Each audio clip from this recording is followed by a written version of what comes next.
ഹരേ രാമ ഹരേ കൃഷ്ണ. എല്ലാവർക്കും രാമായൺ റീൽസിൻ്റെ 1-ാം ദിവസത്തിലേക്ക് സ്വാഗതം.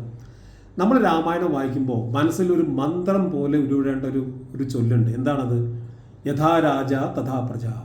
എപ്രകാരമാണോ രാജാവ് അപ്രകാരമായിരിക്കും പ്രജകൾ.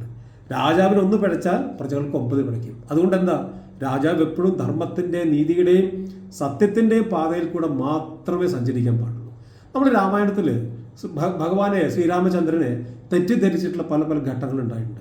അതിൽ ഏറ്റവും കൂടുതൽ തെറ്റിദ്ധരിച്ചിട്ടുള്ളത് പൂർണ്ണ ഗർഭിണിയായിട്ടുള്ള സീതാദേവിയെ ശ്രീരാമൻ വനത്തിൽ കൊണ്ട് ഉപേക്ഷിച്ചു എന്ന് പറയുന്നത് വളരെ തെറ്റായിട്ടുള്ള ഒരു വിശദീകരണമാണത്. എന്താ കാരണം എന്ന് വെച്ചാൽ, സീതാദേവി ഉപേക്ഷിക്കുകയല്ല ചെയ്തിട്ടുള്ളത്, സീതാദേവിയെ പരിത്യജിക്കുക ചെയ്തിട്ടുള്ളത്. അത് സീതാ പരിത്യാഗം എന്നാണ് വാത്മീകി രാമായണത്തിൽ ആ ഒരു പോർഷനെ കുറിച്ച് പറയുന്നത്. എന്താണ് തമ്മിൽ വ്യത്യാസം? ഉപേക്ഷിക്കലും പരിത്യജിക്കലും. ഉപേക്ഷിക്കുക എന്ന് പറഞ്ഞാൽ നമുക്ക് ഇഷ്ടമല്ലാത്തൊരു സാധനം നമ്മളൊന്ന് അവസാനിപ്പിക്കുക, നമ്മൾ വിട്ടുകളയാം.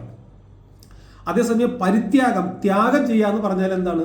നമുക്ക് ഏറ്റവും ഇഷ്ടപ്പെട്ടതാണ്, പക്ഷെ നമ്മൾ താൽക്കാലികമായിട്ട് നമ്മൾ ചില കാരണങ്ങൾ നിമിത്തം അതിനെ താൽക്കാലികമായിട്ട് മാറ്റിവെക്കുന്നു എന്നർത്ഥം. ഇവിടെ ആ ഒരു പരിത്യാഗമാണ് സംഭവിച്ചിട്ടുള്ളത്.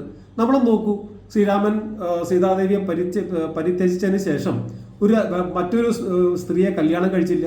എല്ലാവരും ശ്രീരാമനെ നിർബന്ധിച്ചിരുന്നു.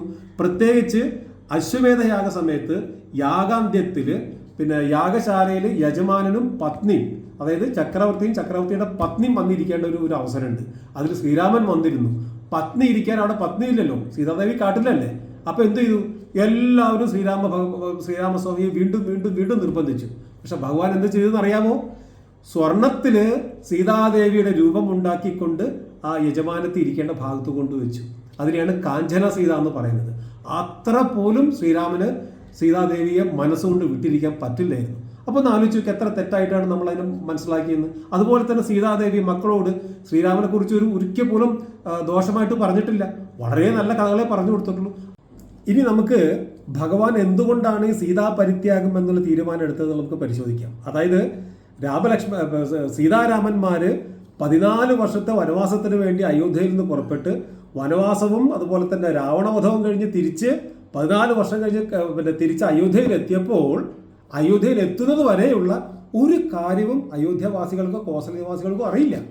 പക്ഷേ അവരൊരു കിംവദന്തി കേട്ടു. എന്താണ്? അവരുടെ രാജമാതാവായിട്ടുള്ള പരിശുദ്ധയായ സീതാദേവി ലങ്കയിൽ രാവണൻ എന്ന പേരിൽ രാക്ഷസനോടൊപ്പമായിരുന്നു കുറെ നാൾ താമസം എന്നുള്ളൊരു കിംവദന്തി കേട്ടപ്പോൾ അവരെല്ലാം വളരെയധികം ദുഃഖിതരായി. ജനങ്ങൾ ദുഃഖിതരാണെന്നുള്ളത് ശ്രീരാമചന്ദ്രൻ അറിഞ്ഞപ്പോൾ, ഭഗവാൻ ശ്രീരാമൻ അറിഞ്ഞപ്പോൾ, എൻ്റെ ഭാര്യയാണ്, എനിക്ക് എൻ്റെ ഭാര്യ വിശ്വാസമാണ് എന്നല്ല ഭഗവാൻ ചിന്തിച്ചത്. അവരുടെ അങ്കലാപ്പിനെ, അവരുടെ ദുഃഖത്തെ ദൂരീകരിക്കാൻ വേണ്ടിയാണ് ഭഗവാൻ അവസാനം ഇങ്ങനൊരു തീരുമാനമെടുത്തത്. അപ്പോൾ യഥാ രാജ തഥാ പ്രജ എന്നുള്ള ചൊല്ല് മനസ്സിൽ വെച്ചുകൊണ്ട് രാമായണം വായിച്ചു കഴിഞ്ഞാൽ നമുക്ക് തോന്നും ഭഗവാനായിരുന്നു ശരിയെന്നുള്ളത്. ഇന്നത്തെ രാമായൺ റീൽസ് ഇവിടെ അവസാനിക്കുന്നു. നാളെ വീണ്ടും കാണാം. ഹരേ രാമ ഹരേ കൃഷ്ണ.